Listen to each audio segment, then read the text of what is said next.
Fala galera, beleza? Quando a gente fala de fotossíntese, existem algumas estratégias diferentes que as plantas podem ter para fazer a fotossíntese. A fase clara, ela vai ser comum a todas as plantas.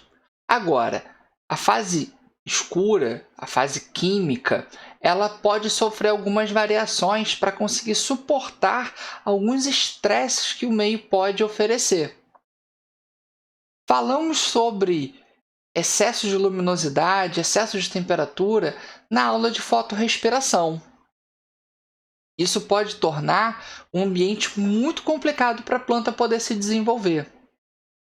Então, algumas plantas apresentaram soluções adaptativas para suportar viver nesse tipo de ambiente. E agora a gente vai entender que adaptações foram essas. Primeiro, as plantas típicas que não têm adaptações para fotorrespiração são as chamadas plantas C3. As plantas C3 não têm nenhuma separação da fase de fixação para as outras fases do ciclo de Calvin. A gente separa o ciclo de Calvin em 3 etapas. A primeira etapa é a fixação, que transforma o dióxido de carbono, que é inorgânico, em 3-fosfoglicerato, que é orgânico. Depois disso, tem a fase de redução, onde a energia que é armazenada na fase clara é transferida para essas moléculas orgânicas e, por fim, a ribulose 1,5-bifosfato vai ser regenerada para que esse ciclo continue acontecendo. Lembra? Se é um ciclo, tem que começar e terminar igual. Como não existe distinção, a gente vai ter o processo de fotossíntese acontecendo no mesófilo, nos cloroplastos do mesófilo foliar.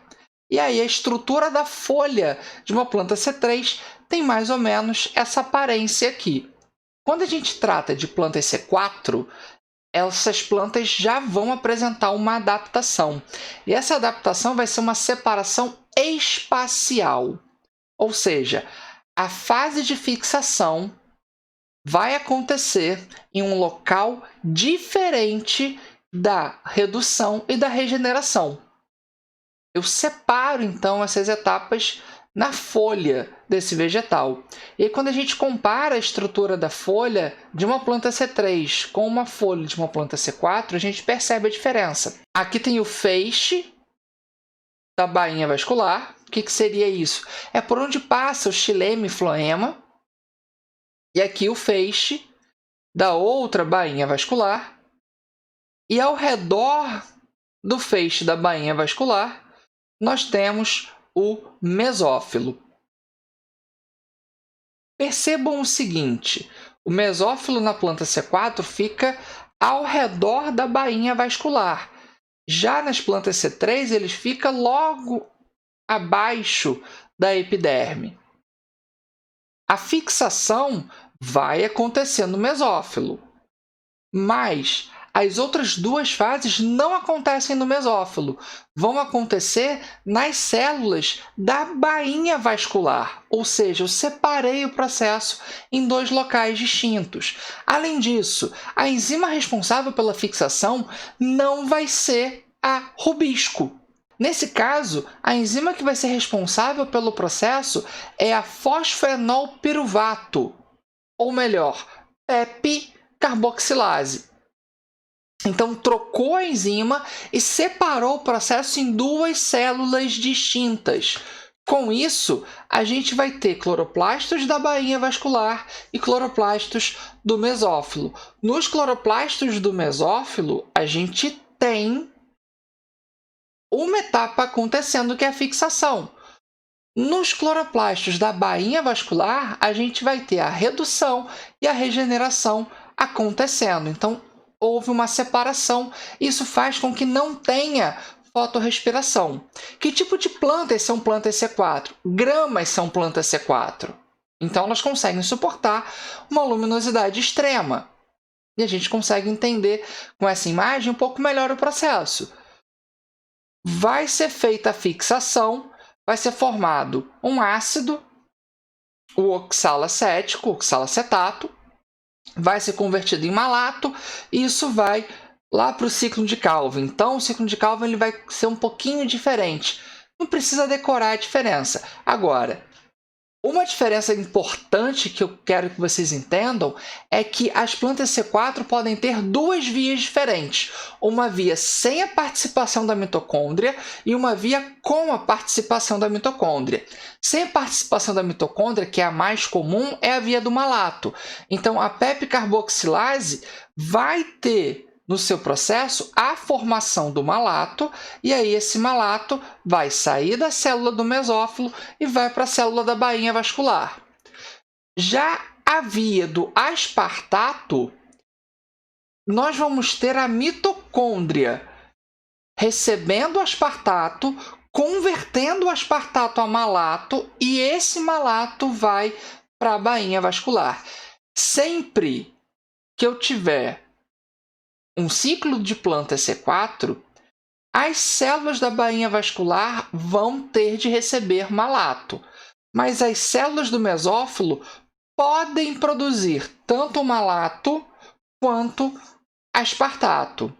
E aí, se produzirem aspartato, ele vai ser usado pela mitocôndria e aí ela vai gerar o malato que segue para o processo de redução e de regeneração. Tá? Então, é uma observaçãozinha importante, principalmente para aquela galera que vai fazer prova discursiva, que vai fazer uma prova específica. Tá bom? E eu posso comparar o rendimento da taxa de fotossíntese entre a planta C3 e a planta C4. Quando a gente trata de baixa luminosidade, não vai ter grandes diferenças entre C3 e C4. Se for uma luminosidade muito pequena, a eficiência da C3 é até melhor. À medida que a luminosidade aumenta, a diferença entre plantas C3 e C4 ficam evidentes. As plantas C4 têm uma eficiência muito maior. Elas conseguem fixar muito mais carbono numa luminosidade maior. É simples a razão. Não tem fotorrespiração. Não sabe o que é fotorrespiração? Vou colocar o card aqui para você. Existe uma outra forma de fazer esse processo de evitar a fotorrespiração. É o chamado metabolismo ácido das crassuláceas, também chamado de plantas CAN. CAN é uma sigla para esse metabolismo que eu falei. Quem são essas plantas? Cactáceas, orquidáceas, bromeliáceas. Então, cactos, orquídeas, bromélias.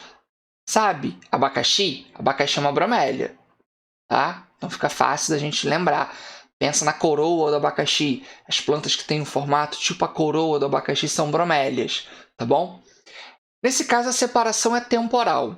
Então, o ciclo de Calvin vai ter a fixação e as outras duas etapas acontecendo numa mesma célula, só que em momentos diferentes. Estou falando de plantas que vivem em condições ainda mais extremas. A gente está falando de cacto. Então, cacto não pode perder água. Perder água para ele é algo impensável. Então, ele abre os seus estômatos à noite, que é quando tem a menor chance dele perder água para o ambiente, e começa a entrar o dióxido de carbono, que ele vai fixando com a pep-carboxilase, tá? Também é a mesma enzima da planta C4, em ácido málico. E guarda esse ácido málico no vacúolo da planta. Feito isso, quando começa a surgir uma luminosidade, os estômatos se fecham. E aí para de entrar dióxido de carbono. Com os estômatos fechados, ele não perde água para o meio, mas como agora tem luminosidade, a fase clara vai começar a gerar ATP e NADPH para que a fase de redução do ciclo de Calvin possa acontecer. Então, ele inverteu. Ao invés de fazer a fase clara e a fase escura, uma das etapas da fase escura aconteceu, guardei o meu produto lá no vacúolo, espero ter luz para fazer a fase clara e as outras etapas da fase escura vão acontecer. Por isso que a separação ela é temporal, uma separação no tempo. Então, durante a noite entra o dióxido de carbono, vira ácido málico, guarda no vacúolo. Durante o dia, esse ácido málico vai lá para o ciclo de Calvin, sofrer a redução e ter a regeneração da ribulose. E aí segue o ciclo normal. Então, durante a noite, estômago aberto. Durante o dia, estômago fechado. Faz sentido. É bem fácil da gente entender. Por que metabolismo ácido? Porque eu estou armazenando um ácido, o ácido málico. E para a gente fechar, eu coloco aí essa tabelinha para vocês tirarem um print para conseguirem entender em que tipo de ambiente, como que é a separação e como que os estômatos vão ficar abertos, em quais condições, tá bom? Só para lembrar, galera, se inscreve no canal, me ajuda demais, comenta, esse engajamento é muito importante também. Tá? Dúvida, sugestão, eu vou começar a fazer uns vídeos com questões para vocês. Devo fazer umas lives também resolvendo questões, tá? Compartilhe o vídeo. Valeu, bons estudos!